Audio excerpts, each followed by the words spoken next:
दोस्तों, ये crazy for reality बहुत बढ़िया भाइयों, इसे सब्सक्राइब कर दो। हाँ दोस्तों नमस्कार, मैं मन्नू आपका स्वागत करता हूं क्रेजी फॉर रियलिटी में।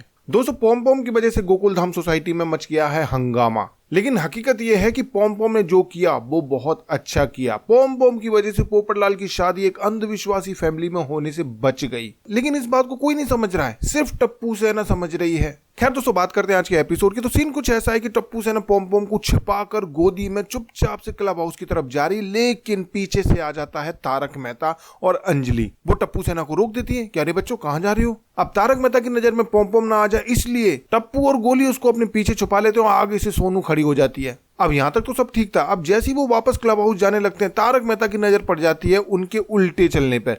कि अरे तुम लोग उल्टे क्यों चल रहे हो? कह रहे सारा जमाना सीधा चलता है तो हमने सोचा हम उल्टे चल के देखते हैं। अब भाई वो किसको बेवकूफ बनाने की कोशिश कर रहे हैं? वो तारक मेहता है, इस सीरियल का सबसे ज्यादा समझदार व्यक्ति। सबको बेवकूफ बना सकते हो, 10-10 बार बना सकते हो, लेकिन तारक मेहता को एक बार भी नहीं बना सकते। तारक समझ गया ये कुछ छुपा रहे हैं, लेकिन टप्पू सेना कह देती कि अरे आपको क्यों लगता है कि हम कुछ छुपा रहे हैं? क्या आप भी चुपके चुपके से मिठाई खाते हो क्या? अब जहां पे तारक के साथ मिठाई का नाम आ गया, अंजलि के कान खड़े हो जाते हैं। वो तारक से बहस करने में लग जाती है। ऐसे में मौका देख के टप्पू सेना खिसक जाती है। अब वहां पे बचा है अब्दुल। अब तारक मेहता अब्दुल से पूछता है कि तुम्हारा मूड क्यों खराब है? तो अब्दुल बताता बिल्ली वाला किस्सा कि किस तरह बिल्ली की वजह से पोपटलाल की शादी होने से पहले टूट गई। अब ये खबर सुन के तारक और अंजलि दोनों टेंशन में आ जाते हैं कि जैसे ही पोपटलाल को पता चलेगा वो हंगामा मचाएगा। इधर टप्पू सेना क्लब हाउस में आती है, वो भी इसी टेंशन में। और दोस्तों जिस बात का डर होता है वो हो ही जाता है। पोपटलाल को सदा सुहागन रहो मैरिज ब्यूरो से फोन आ ही जाता है और बता दिया जाता है कि भाई बिल्ली ने रास्ता काट कर आपका पत्ता काट दिया है। ये सुनकर पोपटलाल गुस्से में लाल पीला हो जाता है। पोपटलाल अपनी विंग से गुस्से में बड़बड़ाता हुआ निकलता है और तारक मेहता को वहीं रुकने के लिए बोल देता है और पूरी सोसाइटी में सबको आवाज लगाकर बाहर निकलवाता है। अब पोपटलाल की चीखने चिल्लाने की आवाज सुनकर टप्पू सेना समझ जाती है कि अच्छा बात पहुंच गई पोपटलाल तक और हंगामा शुरू हो गया है। इधर एक एक करके सब लोग बाहर अपनी बालकनी में निकलते हैं और पोपटलाल से पूछते हैं क्या हुआ पोपटलाल, क्यों चिल्ला रहे हो आधी रात को? और पोपटलाल कहता है कि मुझे अर्जेंट मीटिंग करनी है, अभी इसी वक्त सब लोग क्लब हाउस में आ जाओ। अब किसी का भी इस समय क्लब हाउस में जाने का मन नहीं है। सब कहते हैं अरे पोपटलाल बहुत टाइम हो गया है,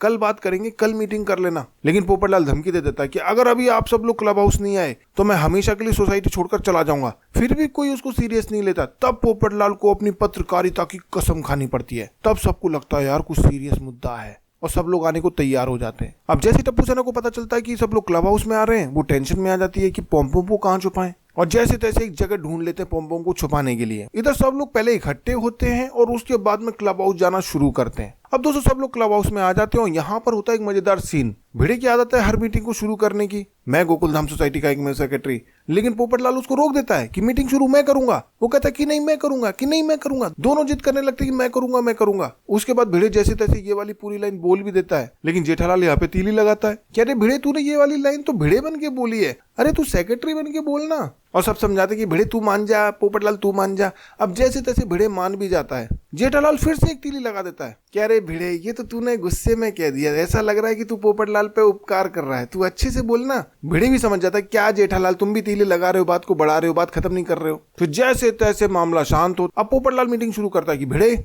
इधर आ। भिड़े खुश हो जाता है कि देखा माधवी, पोपटलाल को मेरी वैल्यू समझ में आ गई ना। अब इस सीन में दोस्तों भिड़े ने जिस तरीके से अपना रुतबा दिखाने की कोशिश की है माधवी को, जिस तरीके से वो खुश होता है, वो सीन पूरे एपिसोड का सबसे बढ़िया सीन है। फिर पोपटलाल अपनी जेब से एक पन्ना निकाल के देता है कि इसको पढ़ के सुना, और उस पन्ने में होता है भिड़े का रेजिग्नेशन लेटर। मुझे आज समझ में आया कि मैं सोसाइटी सेक्रेटरी बनने के लायक नहीं हूं। आज इस निठल्ले सेक्रेटरी से आप लोगों को छुटकारा मिल जाए, इसलिए मैं आत्माराम तुकाराम भिड़े अपने पूरे होशो हवास में बिना किसी के दबाव में अभी और इसी वक्त गोकुल धाम सोसाइटी की सेक्रेटरी पद से इस्तीफा देता हूं। ये रहा मेरा रेजिग्नेशन लेटर। आशा करता हूं कि आप लोग खुशी खुशी मेरा इस्तीफा स्वीकार कर लोगे।